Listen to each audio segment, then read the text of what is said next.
All right, good afternoon, everybody. My name's Don Fort. I'm pleased to be moderating panels today on digital assets and be joined by a star-studded panel here this afternoon. Just want to start by giving a big thank you to AML RightSource for hosting us. As most of you know, because you're tuning in here this afternoon or this morning, wherever you are, they do a great job with these type of educational webinars. I've been honored to join a few times before. I know my fellow panelists have as well, and just do a fantastic job of getting the word out in these webinars. So really honored and thank AML RightSource for having us. Really excited about the topic here today for a number of different reasons. So we're really privileged to have what I would say two crypto legends, not one crypto legend on the webinar, but two. So we are very pleased to have Kirk Pfeiffer, the Director of Cybercrimes with IRS Criminal Investigation. Kirk is a longtime agent of IRS CI and has really been at the forefront of IRS CI's work in cybercrimes really since the inception almost a decade ago, or a little bit over a decade. So Kirk's out there, he's talking about what IRS CI does, but is also behind the scenes, making sure that all, the agents have what they need and everything functions properly. And that's really why, one of the reasons that leadership is one of the reasons why IRS CI has been so successful in this area. So thanks, and I'll let Kirk introduce himself in a minute. We also have Ari Redward, who is with TRM Labs and is the Global Head of Policy and Government Affairs. Most of you probably know Ari. You've probably seen him on, all over the world on LinkedIn. One of just an amazing contributor there, and I know personally, and I think probably a lot of people on this webinar appreciate the substantive updates that Ari gives, as well as a personal touch. So, and Ari, as most of you know, had a long and very successful career in the government, both as an AUSA and the Treasury Department, and is really just, from the outside government perspective now at the forefront in this crypto space. And I know that TRM Labs does a lot of work with the agencies, supporting the agencies. We're going to talk a little bit about those partnerships today, but, couldn't be more pleased to welcome Ari and Kirk to the webinar here today. My job's easy. I get to just kind of toss out questions and help generate the discussion. For those of you who don't know me, Don Fort, I'm the Chief Business Officer with IBIX, which is another company that works with law enforcement agencies and tax authorities to make their job a little bit easier. In my former life, I was with IRS Criminal Investigation, spent almost 30 years, and retired as the Chief of IRS Criminal Investigation in what seems like decades ago in 2020, but it wasn't really that long ago. So again, looking forward to a great discussion. I've moderated and spoken on a number of panels dealing with crypto, digital assets, virtual assets. And by the way, since we only have an hour today, you'll probably hear each of us refer to those, three terms. But it's a rapidly changing space. Even in relatively stable times, it changes much more rapidly than I think traditional finance. But if you look at now, I was thinking about it this morning, if you reflect back where we were 6 months ago, a year ago, to where we are now, there's just so much has changed. And we're going to talk a little bit about that. Really excited to get Ari's perspective on some of those things. And I'd say we're covering about a week's worth of material in an hour. So we tried to pick general topics that we thought would be germane to the audience that we have. I know we have a lot of bankers and financial and AML professionals. So really just kind of hit on high level topics like what are some of the risks associated with the digital assets. Kirk's going to talk about some of the successes on the enforcement side, some of the challenges and kind of what lies ahead in the future. Talk a little bit about the collaboration with private industry that's so critical, not just in these digital asset cases, but government-wide, really, in the success. Talk about some of the emerging trends that law enforcement is, encountering in these digital asset cases, and then just kind of looking forward to the future and what we think the future holds in this particular space. So I will say, as moderator here, if you've got questions, please drop them in the Q&A section of the Zoom. I will be doing my best to moderate those, and I'll see how we're doing on time and hopefully drop in some of those questions as we go. So Ari, why don't you just do a quick introduction of yourself, and then we'll do the same with Kirk, and then we'll kick into some of the questions. So Ari, I kick it over to you. Absolutely. Thank you, Don. Thank you for the introduction. That was beyond. I was waiting for you not to intro yourself because I was a little worried that wasn't happening. And like you talk about legends in our space and in law enforcement, I remember you as chief of IRS criminal investigation very, very well, and it's really cool. When I got the invite to join this group, I was like, absolutely, tell me when and where. So thank you. The other thing I was struck by is the blue blazer move that we're all doing today. I feel like we look very similar, although the hair for both of you guys is just like too perfect for me to even think about being able to replicate. Um, as Don mentioned, I'm Ari Redboard. I'm the global head of policy at TRM. Spent about 11 years as a federal prosecutor at the U.S. Attorney's Office in D.C., part of the Department of Justice. Focused a lot of that time on the issues we're going to talk about today: national security and money laundering, the intersection there, what I call threat finance. And that's really what we do today at TRM, working closely with partners like Kirk at IRSCI, FBI, DEA, Secret Service across the US, and global law enforcement to stop bad actors from engaging with the crypto ecosystem. And we'll dig into what all of that means. And really, really looking forward to it. Great, thanks, Ari. Kirk, can you introduce yourself? Yeah, thanks everybody. Definitely very excited to be here. Appreciate the invite from AML, Right Source, and Don and Ari and the whole team. So Kirk Pfeiffer, Director of Cyber Crimes for IRS Criminal Investigation Division. I've been an agent for about 23 years in various capacities. Been with our cybercrime section for almost 8 years now. So it's definitely been an interesting experience. A lot has changed in 8 years. I would say it's almost like being in the crypto space is almost like dog years. So 8 years is more like 56 years, I think. So a lot of evolutions, a lot of changes, a lot of interesting advancements in technology. And obviously all those things drive what criminals do and how they do it. So excited to talk about some of those things.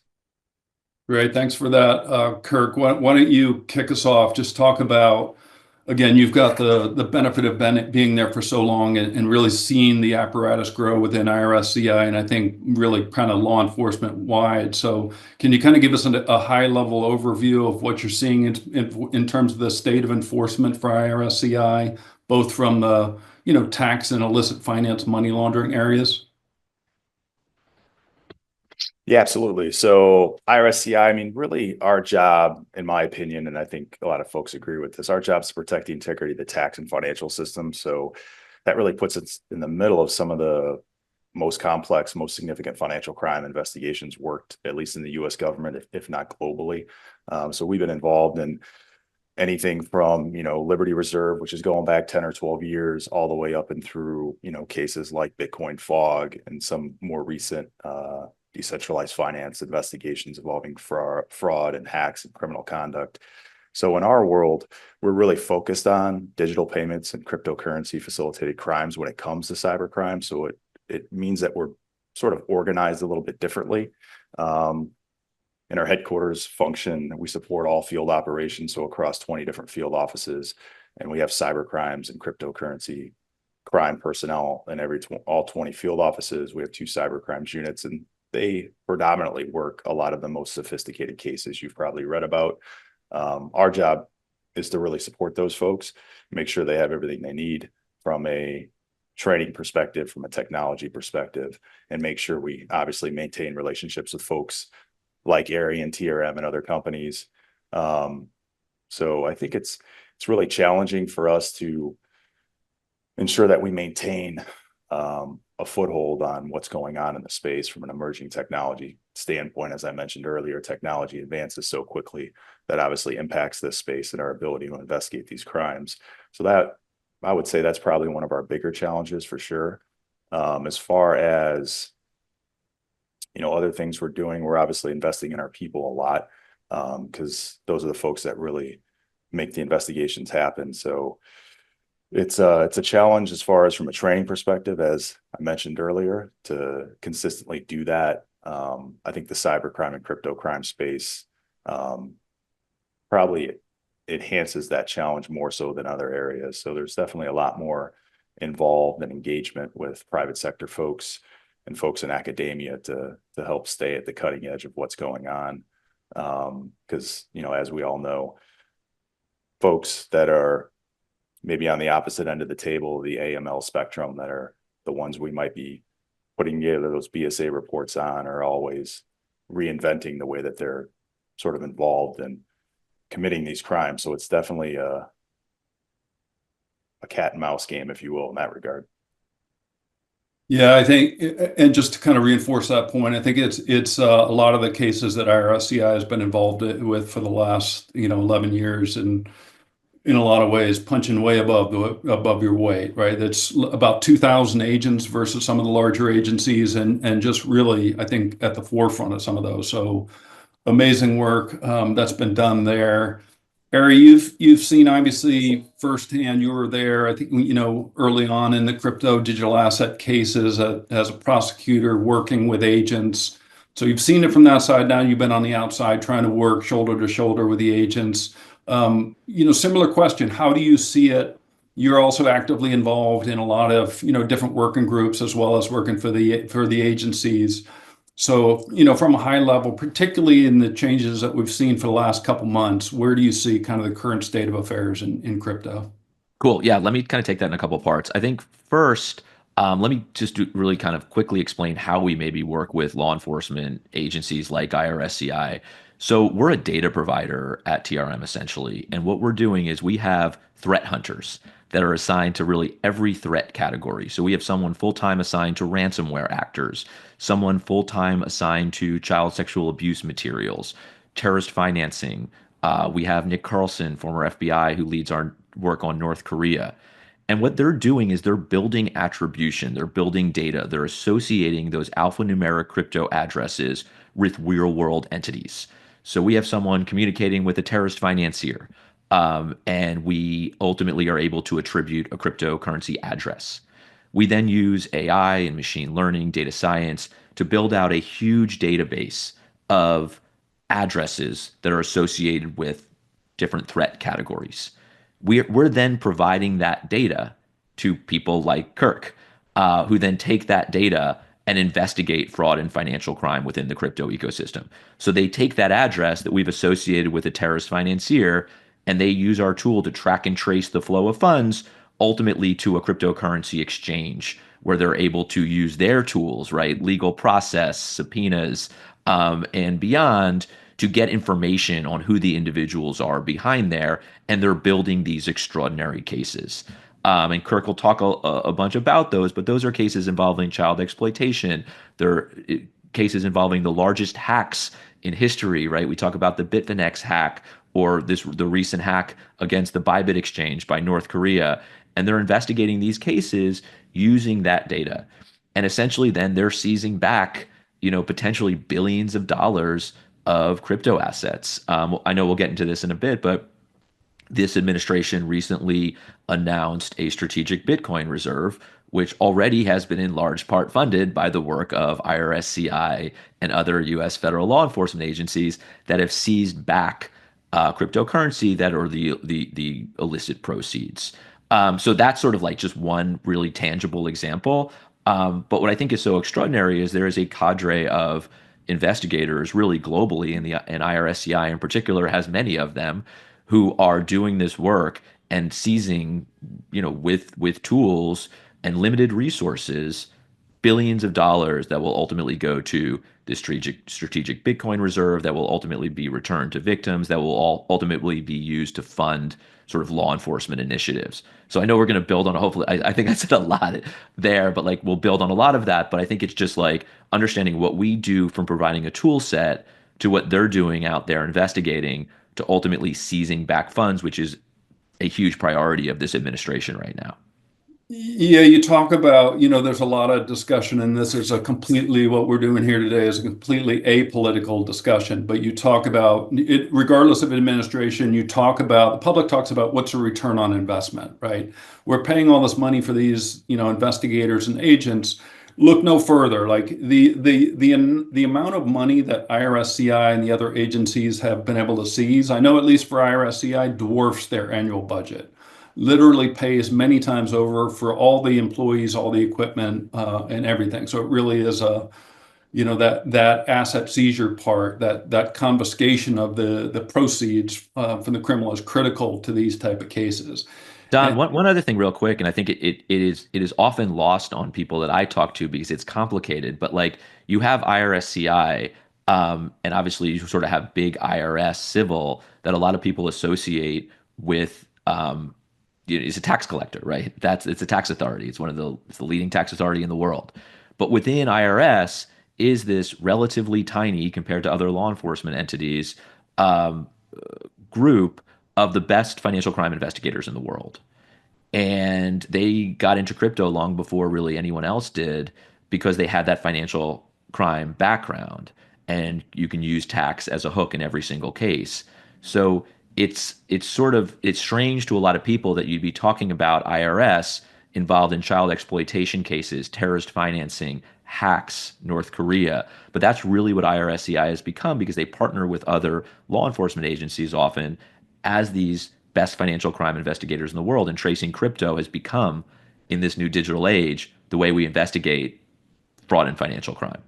yeah, and couldn't agree more. It's one of the most unique structures, certainly in the U.S. law enforcement apparatus, to have this, the strongest financial investigators within this massive civil organization. So, yeah, couldn't agree more. And Ari, you hit on the strategic reserve a little bit. These are topics I know that are, Kirk probably won't be able to comment on, but I know like there's a couple that come to mind. You mentioned the reserve, which makes sense. And, there's a lot of the seized funds, go into that, but a lot of topics just about much more of a crypto friendly administration. We've got the issues with the 1099 DA, right? Initially, at least in the world of tax administrators and the parlance of the tax world, information reporting, a 1099 DA seems like it's going to lead to more, compliance in the tax world. That looks like it's going to be off the table now completely. But just again, like where we let off and where we are, just months after this new administration, can you comment on some of those high level changes that we're seeing and may see down the road? Yeah, I think it's a really exciting moment for digital assets in the U.S. and also, frankly, for like compliance. And I think it's mostly good. One thing we've seen this administration immediately come in and start to sort of push towards legal clarity for digital assets. And for that, what that means for a lot of people is just some sort of market structure legislation that says, hey, these are securities, these are commodities, this is who's going to regulate. And while why that is important for the anti-money laundering world, um, even in a world where every crypto business essentially in the US today is a money service business, any centralized exchange, broker, custodian, is because I think legal clarity will cause more and more businesses to build with compliance first in the US. There are a lot of people on our call who are deep in this crypto compliance space. Well, there's going to be more businesses that are building that need compliance professionals, that need to have policies and procedures, that need to use tools like TRM, that need to respond to law enforcement subpoena, right? So I think that what we're going to see with legal clarity from this administration and this sort of digital assets, support of the digital assets ecosystem is in fact people building with compliance first in the US. And that's what I'm excited about. I mean, we have a crypto working group at the SEC. We have a crypto czar at the White House. We have a working group writ large across the interagency now, which Treasury is a part of. So I think that like we're marching towards legal clarity with the executive order from the White House, with the SEC, with the CFTC getting together. And we're going to continue to see that work. And then I think in parallel, we're going to continue to see the great work that Kirk and IRSCI have been doing and across the interagency of going after actual bad actors in the space, right? The illicit underbelly of the overwhelmingly lawful crypto ecosystem. Continue to go after darknet markets and scams, pig butchering type activity. And we'll see that, I think, across the interagency. But obviously, IRSCI is so steeped in that we'll continue to see them really kind of lead the way in many respects. Yeah, that's great. And I think Kirk, well, let's talk about some of the bad actors. And I think when we talk about this particular crypto digital asset space, and people just assume that you hear the word Bitcoin or crypto, if you're not educated in it at all, you just assume you're involved in some criminal activity, right? And I think that a lot of that has changed and morphed in the type of cases that IRSCI has seen over the last decade. But what are the ways that you're seeing right now that bad actors are using digital assets and crypto to perpetrate crimes, whether it's tax crimes or child exploitation or what have you? Yeah, Dan, no, I think it's a great point. I think I was talking to some colleagues earlier today about just, the evolution of crypto crime over the last 10 years, right? And so I think 6 to 7 years ago, probably 90+% of our cases involve Bitcoin only. So, even our most sophisticated cases in our cybercrimes units, folks were transacting in Bitcoin, and we wouldn't see a whole lot of other cryptos involved in the investigation, which was really great for us because, as we all know, as we sit here in 2025, Bitcoin is very traceable. So we weren't upset about that, but we knew at some point this was going to evolve and change, and folks were going to realize that there were certain techniques that didn't really provide them with the level of obfuscation they really wanted. So fast forward to 2025, I would say our most sophisticated cases, I can't think of any that really involve Bitcoin at all. So you're talking about folks, a complete pivot where now they're using some of the most obscure cryptocurrency blockchains that or more recent to the environment, and they're pivoting from crypto to crypto. They're using bridges, they're using mixers, and so the evolution of the technical proficiency of some of these criminal groups has really grown significantly. I was talking to some of our teams a few days ago, and they were commenting that if you go back a few years, a lot of criminal organizations were complaining about some of the volatility in the crypto space because they would use that as a money laundering mechanism, and then they would quickly see that 30% of their value might disappear in the matter of a few weeks. And so we're seeing some folks, some of the more sophisticated actors, actually pivot into the stable coin environment or cryptos that are more connected to the dollar or other currencies for stability reasons. So like their sort of level of sophistication is definitely enhancing. They're definitely being more cognizant about how they're operating, and they're sort of gravitating more towards, I won't say traditional finance, but sort of the traditional finance mindset where they want to get out of things that are more volatile, assets that are more volatile in the crypto space. And they want to pivot into things that are less volatile, but we're talking about many layers removed from the initial illicit activity. So it just adds really to the sophistication of the money laundering process, which means that, again, I know we talk about this a lot in a lot of the different discussions we have. It really emphasizes the need to really build a collaborative, very skilled team, with a diverse skill set, because it really takes an entire team of folks to follow some of these really sophisticated actors. So it really emphasized the ability to build your team to do this sort of work, but also in the compliance space, you got to think about those things from a legal perspective, from an operational perspective, from a training perspective. Like, how can you start building out your team to address some of these challenges that cryptocurrency digital assets might present in the future in your line of work?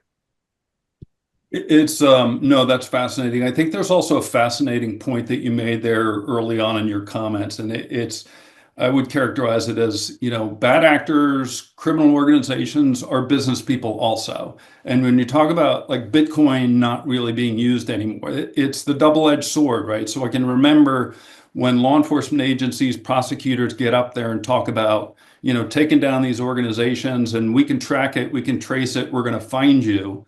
The reality is the three of us know that the bad guys are watching these press releases. They are monitoring the press releases carefully. They're looking at, they hear that. So there's a purpose of getting the message out there, is you want to deter other people from engaging in this type of activity.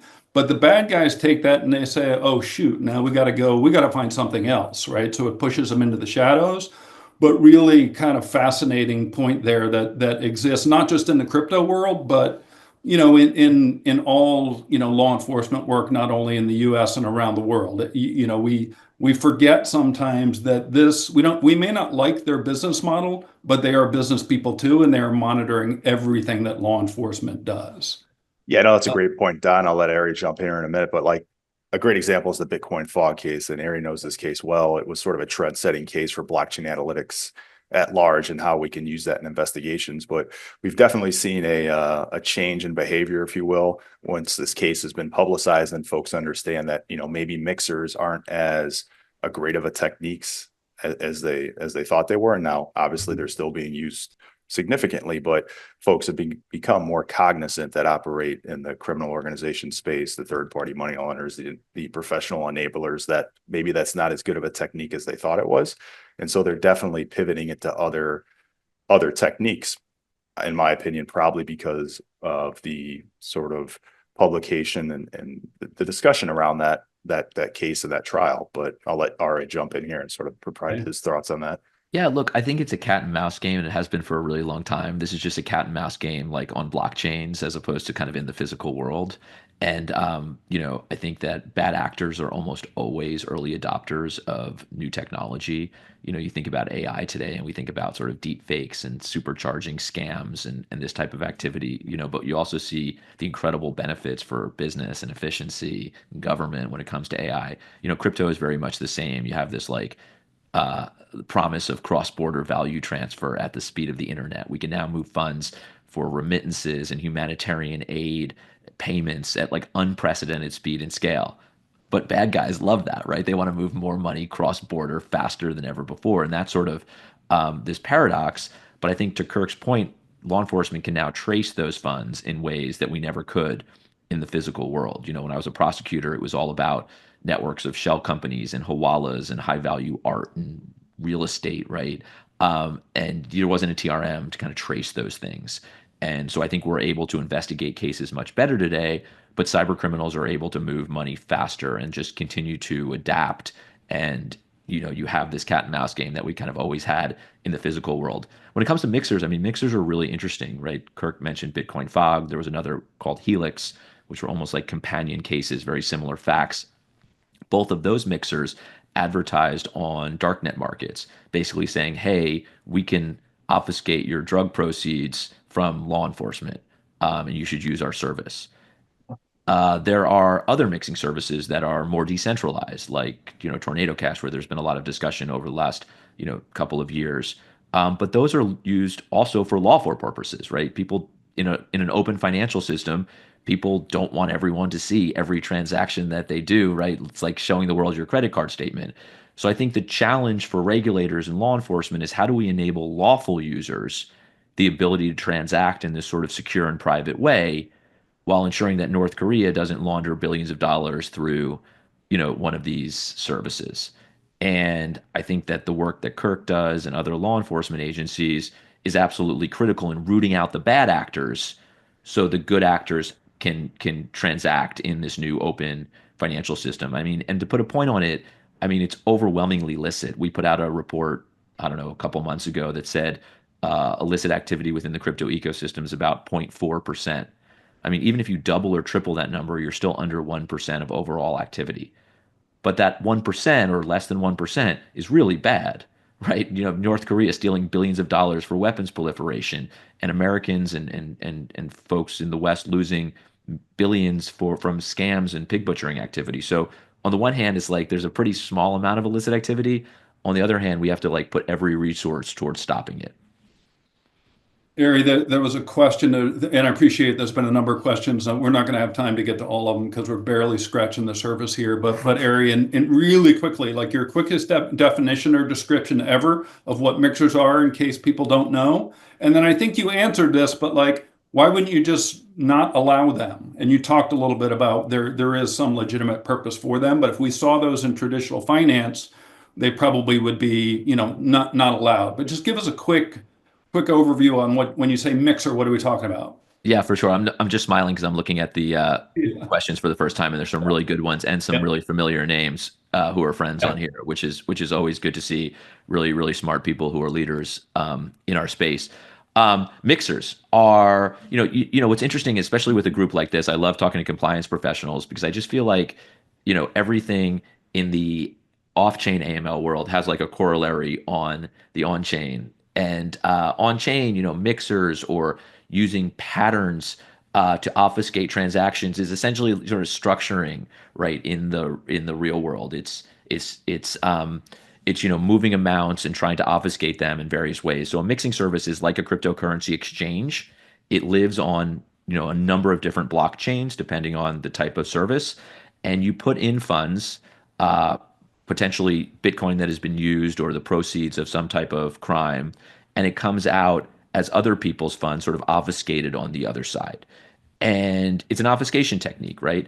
And there's some reasons you'd want to obfuscate transactions, right? You're sending funds to a dissident in Ukraine, or you're sending funds to an informant in Syria near the U.S. government, or or you're a battered spouse trying to move funds to help yourself where you're being tracked, right? You want to be able to obfuscate transactions, and that's why privacy technology is so important when you have a totally open financial system where every transaction is logged and immutable. So you need these services. You need some sort of privacy enabling technology, but at the same time, we have to stop bad actors from using them, and that's why at TRM we built a tool that allows law enforcement and national security agencies to trace through a lot of these obfuscation services, and that's why you see Kirk and IRSCI and other law enforcement agencies going after these types of services. But to me, it's a really important balancing,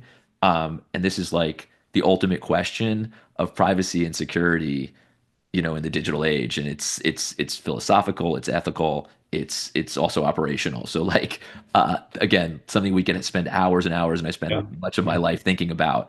But it's how do we enable privacy and security, at the same time? And I think the technology has an answer to that here, which it might not in the physical world, which is very, very cool. Yeah. Right. Kirk, so let's talk about, is there another case, recent specific case that you could talk about that's been successful, maybe some of the techniques and challenges that you've faced in that case?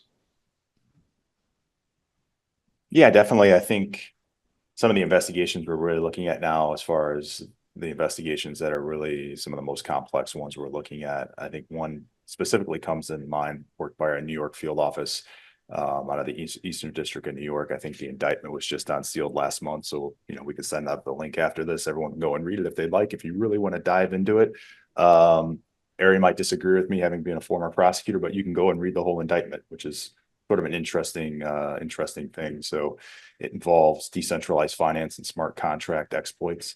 So the individual that's alleged to have committed this criminal activity essentially hacked the smart contract and sold $65 million in crypto. So obviously no small dollar amount, a very difficult and technical thing to do. So that sort of highlights, in my mind, where we're at in 2025, right? Decentralized finance, smart contracts, hacking of certain technologies to steal and divert funds from rightful owners to your own individual purposes. Sort of rewinding back to the case we initially mentioned 20 minutes ago, Liberty Reserve, which was probably one of the first large cryptocurrency facilitated crime cases worked by the U.S. government, a very large scale investigation involving over, I think, $330 million in funds laundered for some of the public documents. More of a straightforward case in that regard, but 10, 12 years later, we're looking at decentralized finance and smart contract hacks, theft of large amounts of money. So those cases present very different challenges, and I think that sort of allows me to pivot back to my initial point about sort of building your investigative team or building your compliance team to ensure that you have like very diverse skill sets, folks that are engineers, computer scientists, or a lot of the folks that we look for. We have obviously special agents, we have analysts, we have a diverse group of folks that are very working in a very collaborative fashion to really unwind some of these investigations. So I think those present very unique challenges to try and safeguard the U.S. financial system, as I already mentioned before. That's definitely one case that comes to mind. And hopefully we can send out the links. I think people will be. Yeah. Let me ask you a question that just kind of popped into my mind, but it always comes up in these webinars and discussions with bankers, financial professionals. You obviously at IRSCI have the luxury of a budget and be able to train your folks, and now you've got a huge cadre of agents, analysts that can train and pass that knowledge on to others. For let's say a compliance professional in a mid-sized bank. We always talk about you've got to educate yourself. Everybody needs to know at least a little bit about it, particularly if you're in the compliance world. Where does one go now to get some training? Like, how would you advise compliance professionals? And Ariel, I'll ask you the same thing. Like, what tools are out there? They don't have unlimited budgets. Maybe they don't have an expert. How do you start to educate yourself as a financial professional on crypto and digital assets? Oh my God, I love this question so much. You got to listen to TRM talks. Definitely one way. But cross marketing, I love it. Exactly, you got to do it. You got to do it. It's interesting. I think there's a lot of really good content out there. TRM has a TRM Academy where we train thousands of folks at this point. Again, putting out content. But what I always tell compliance professionals at financial institutions, at crypto businesses is read, what is a TRM talk? Someone put that in. You can just Google that. It's my podcast. So no, we have that. But what I always tell compliance professionals at financial institutions and crypto businesses is go to the primary sources. FinCEN in particular is putting out, enforcement actions, for better or worse, pretty regularly, certainly in the last few years, against major cryptocurrency businesses. And those are literally a blueprint on essentially what FinCEN, and then OFAC does it as well, expects from a financial institution with cryptocurrency exposure of some kind. And they really lay it out. And oftentimes, I spent about 2 years at Treasury, and what I saw was that oftentimes FinCEN will lead with an enforcement actions and then sort of provide guidance off of those actions, potentially even a year or more later. So if you're reading those enforcement actions as much as possible, it'll really, really tell you, I think, what is the expectation from compliance for these types of businesses, and really, really useful information. So there's a lot of cool content out there, but going to the primary sources, I think, a really smart way to get up to speed very quickly.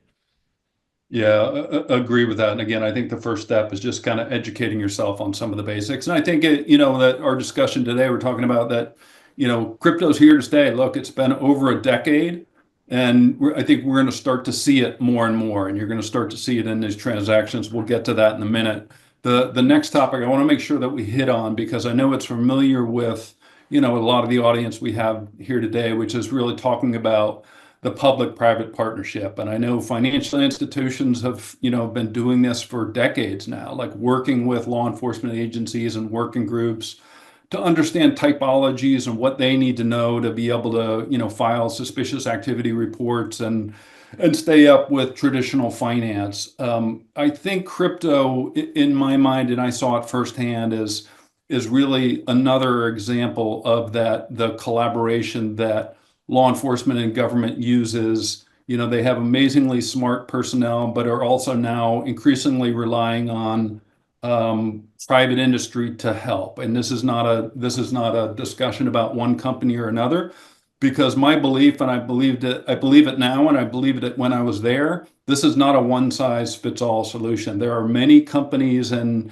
academia and individuals out there that are helping law enforcement around the world solving these heinous crimes. So Kirk, I just want to talk to you for a minute just about, if you could address, what does that mean in terms of the crypto space, and how important is it? How are you collaborating? Again, not with specific companies, but with private industry in general to help you as a force multiplier on these cases. Yeah, no, great question. I think when we talk about our team, in my headquarters section, our sort of motto is we connect people to people, people to training, and people to technology. And I think that's really the pillars of being able to work in this space in the law enforcement realm, and really in the private sector compliance realm, in a really adept fashion and the ability to evolve as these crimes evolve. Because, blockchain intelligence companies like TRM, they're 24/7, 365, constantly thinking about blockchain, digital payments, crypto, digital assets, where it's evolving to. And we don't always have the luxury of doing that. Obviously, we have a lot of other things going on, but partnering with them and other folks in the space, I think it allows us to have really candid and honest conversations about like where we see things going, what we're seeing in the space, maybe real-time collaboration on certain types of investigations where they might have expertise in their team that we need for a very specific area within an investigation. So all of that happens very collaboratively, sort of under that umbrella of public-private partnerships. And we bring a lot of folks into certain types of investigations, from outside of the government with all the proper protocols and procedures and agreements in place to assist with some of these really highly technical investigations. And I really can't stress the importance of that enough. I think it's just a different approach to investigations because of the highly technical nature of some of these cases, some of the personnel that you really need to be able to solve the cases, protect the integrity of the financial system. Some of these cases have national security implementation issues, right? So there's so much going on. You definitely want to make sure that you have the right folks at the table with the right expertise. And so we do rely on private sector partnerships and private sector input to get to that ultimate end goal, which is being able to complete the investigation or at least come to a reasonable conclusion on what we need to do.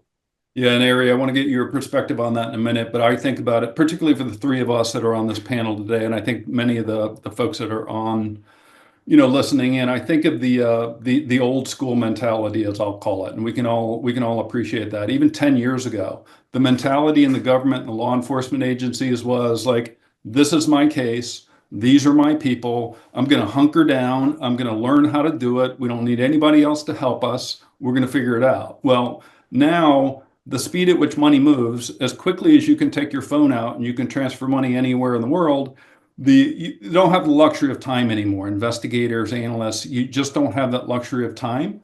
And that collaboration is really what I've seen changed dramatically. And I think it continues to evolve, but that willingness, like Kirk says about his team is not just sworn law enforcement agents, it's analysts, it's people that work for private companies and academia.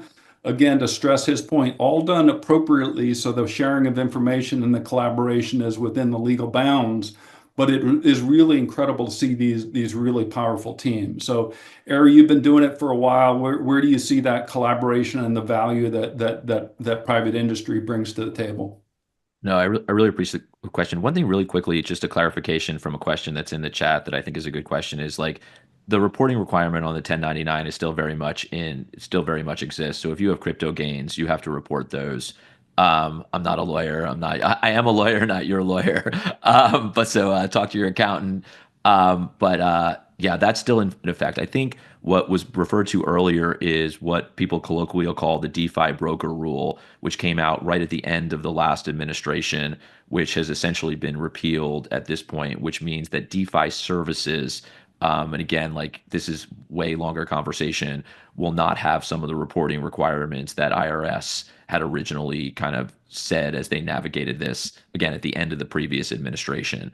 On Don's question, which is an amazing one, I think public-private partnerships are absolutely critical here. And a lot of it is the nature of public blockchains, right? Like it used to be that only law enforcement could have access to the type of data that really everyone in the world has today when you talk about public blockchains, right? I mean, some of the best cryptocurrency investigators in the world are these like Twitter sleuths, Zach XBT, and some of these people who are literally out there with open source tools, tracking and tracing the flow of funds and giving live updates on X.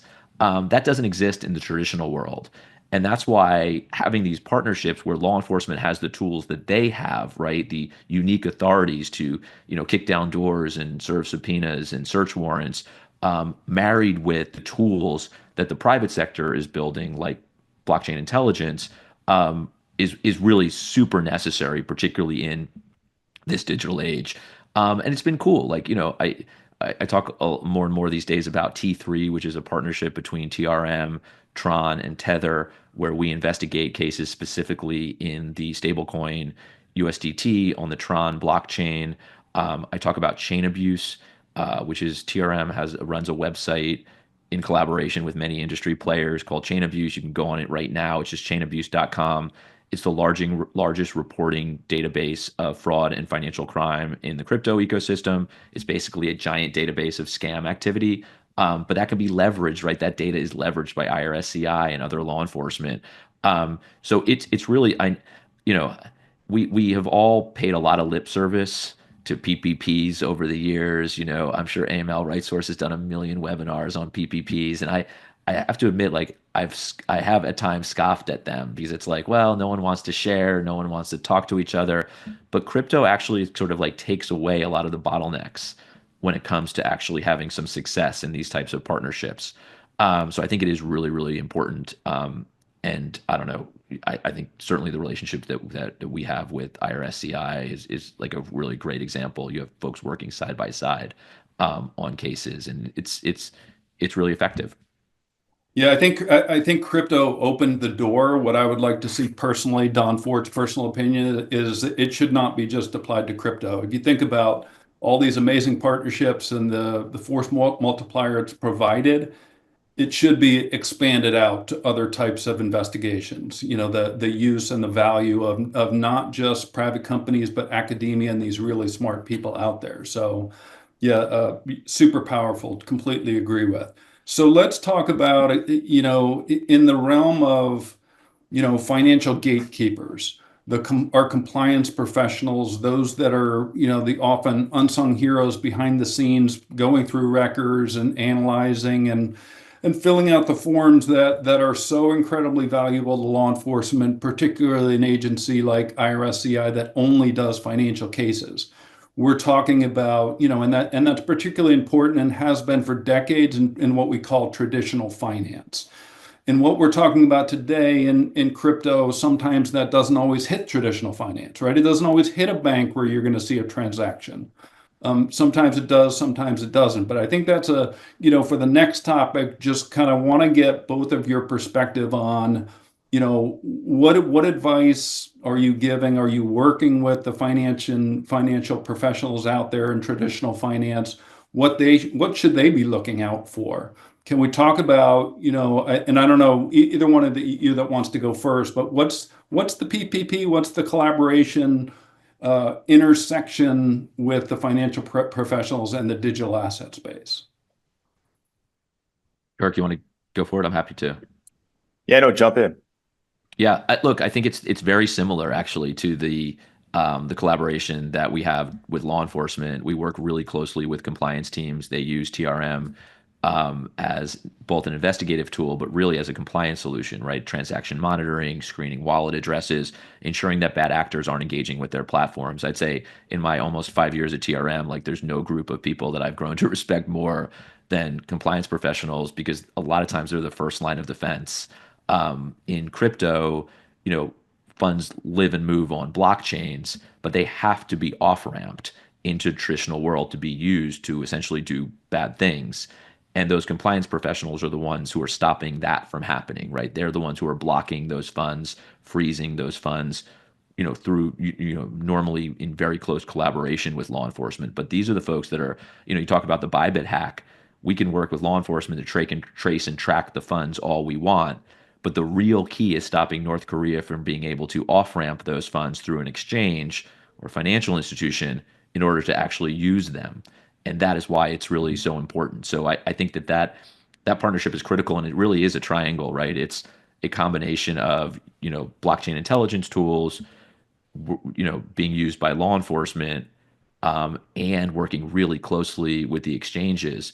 One thing that's sort of an aside is I've seen sort of compliance teams either at traditional financial institutions that are engaging with crypto or sort of crypto native firms are some of the best when it comes to quickly responding to law enforcement subpoena, working closely with law enforcement. And I think that just it goes to show the fact that this is a specific group that really, really wants to collaborate, really, really wants to work with law enforcement counterparts.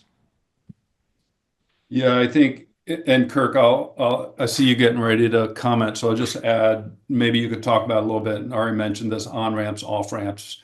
Law enforcement has been talking about that for a long time, right? The commonality is no matter what kind of bad guy you are, a bad actor, and what you're doing, you want to spend your ill-gotten gain somewhere, right? You want that Lamborghini or the house or something like that. But so just kick it back to you, Kirk, to comment on that.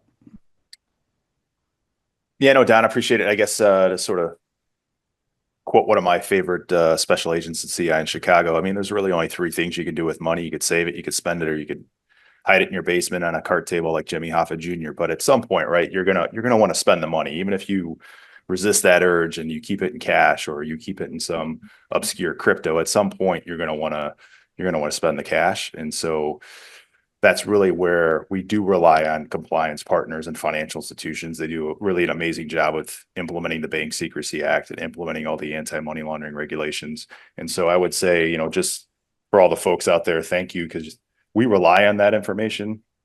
There isn't an investigation that we work where we don't use Bank Secrecy Act information. I would say 100% of the cases we're involved in at some point in the investigation, we're using Bank Secrecy Act investigation. I would say there's probably, over 15% of our cases, without that information, we would have never started those cases. So the work that's being done in the compliance realm at the financial institutions is just really so important to really give us the insights to say, hey, this is something we really need to look into more. And so the work you guys are doing is valued. We're looking at it. I won't say we physically touch every document because we no longer print them out and physically go through them. But obviously we're analyzing all that information, using it to supplement cases, using it to start cases.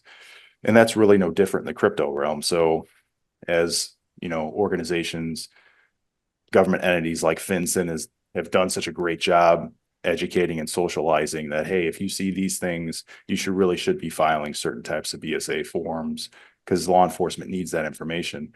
We have been looking more and more at information that's coming through sort of the normal BSA process that relates to cryptocurrency. So we're sort of integrating our investigative process for cryptocurrency facilitated crimes into just sort of our normal financial investigative team process for BSA information. So that's obviously an evolution. We're looking at that information.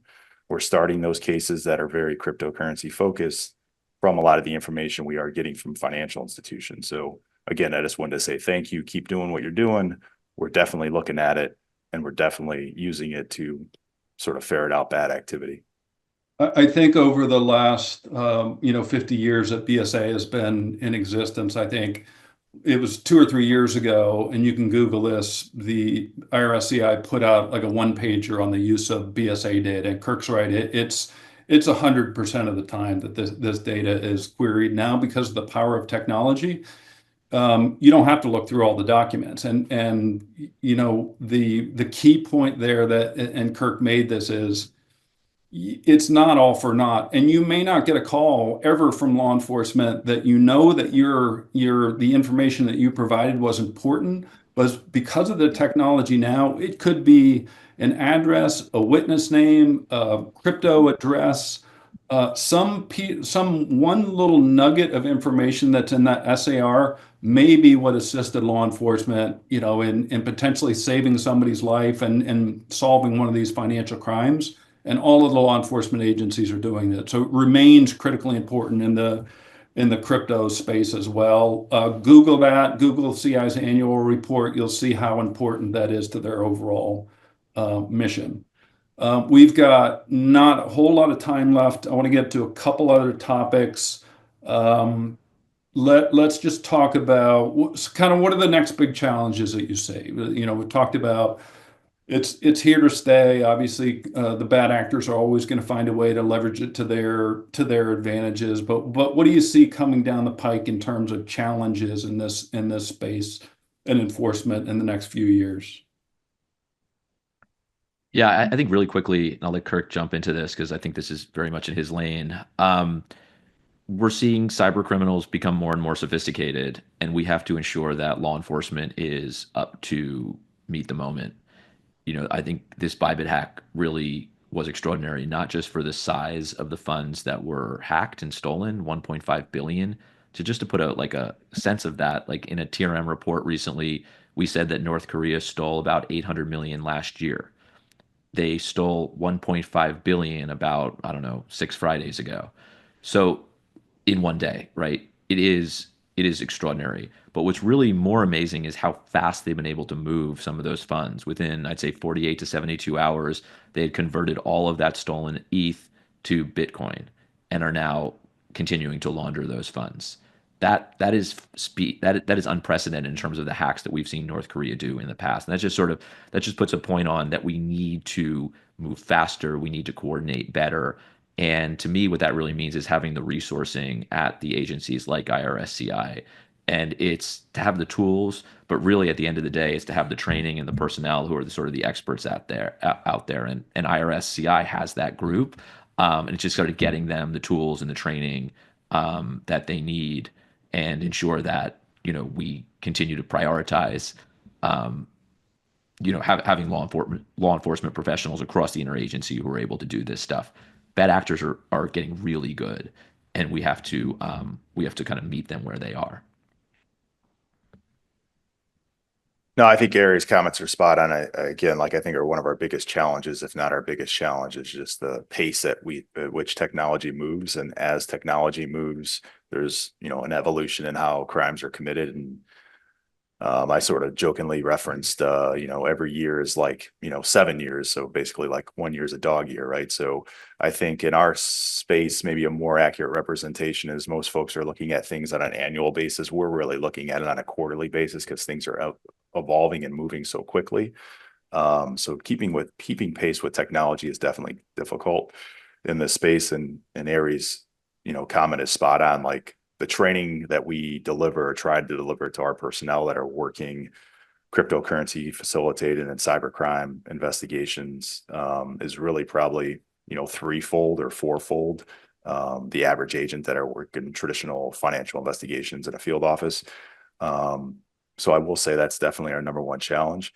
But to one of Don's questions earlier, I would say over the last few years, we are at an increasing rate seeing crypto involved in just traditional investment fraud schemes or traditional financial crime cases where, somebody might make fraudulent representations, steal money, financial crime occurs, and they'll buy digital assets or they'll hold digital assets. And so there's some digital asset component, if you will, in that investigations, which means that financial investigator needs to be able to investigate the source of those funds. So there's some, however small component in an ever growing group of investigations that we work where there's a digital asset component. So we're seeing that more and more, which means really the baseline for every investigator and analyst is being raised, right? They have to have a more thorough understanding on how digital assets work and just sort of what the ecosystem looks like, because when they're conducting an investigation,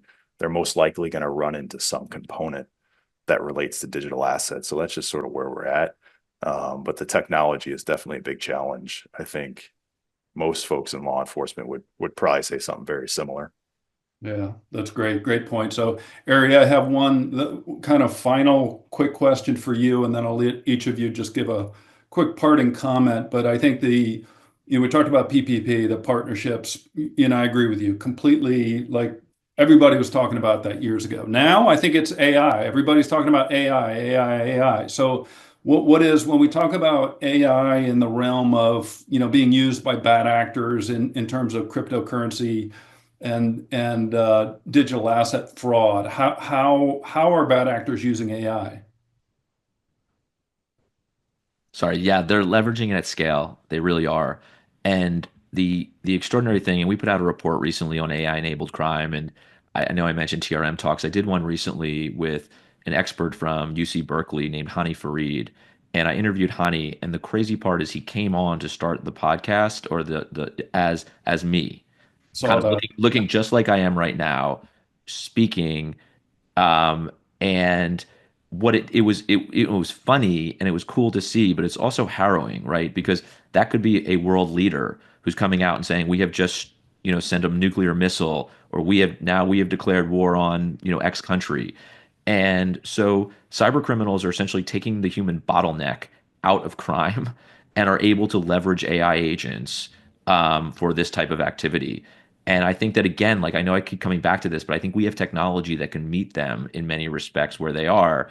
And, every time I'm talking to financial crime professionals at banks, at crypto businesses, it's like, how are you leveraging AI today in your workflows, right? To identify deep fakes, to identify scam activity, because they're a lot better than they used to be, right? It used to be like, oh, there's broken English in this phishing email, delete, report, block, whatever. Now it's perfect.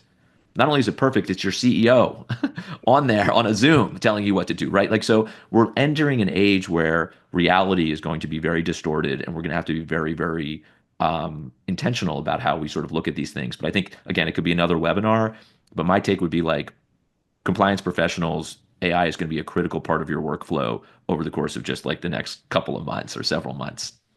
Right. Thanks, Eric. Kirk, closing comments from you, and then we'll close it out. Yeah, no, I appreciate being here. I think AI in the whole scheme of technology, I think it's obviously something we're looking at as being able to leverage in the law enforcement realm. I think everybody, as technology advances in AI and is one of those advancements, we really have to think about how we can leverage those things and get in front of them and use them to sort of confront exactly what Ari talked about, because the bad actors are definitely using it. So we have to sort of meet them where they are in that regard. I would just say stay diligent, continue to identify what you believe is suspicious activity, continue to report it. We're looking at it and we're happy to have it. And we'll try and improve on that feedback loop. I know that's been a topic of conversation for a long time. And I think discussions like this sort of help evolve what that feedback loop looks like going forward. And hopefully it continues to improve and there's more sort of seamless discussions between financial institution professionals and law enforcement and government as a whole. Thanks. And again, I want to thank you both for your time. Great discussion. As expected, our primary challenge was time. We crammed a lot of material into an hour. For the attendees, I appreciate everybody attending today. A lot of great questions. Unfortunately, we weren't able to get to many of them, but appreciate everybody joining. And again, appreciate AML RightSource for hosting this webinar. Thank you so much. And thank you, Don. You're awesome today. Thanks, Bye, guys. Yeah.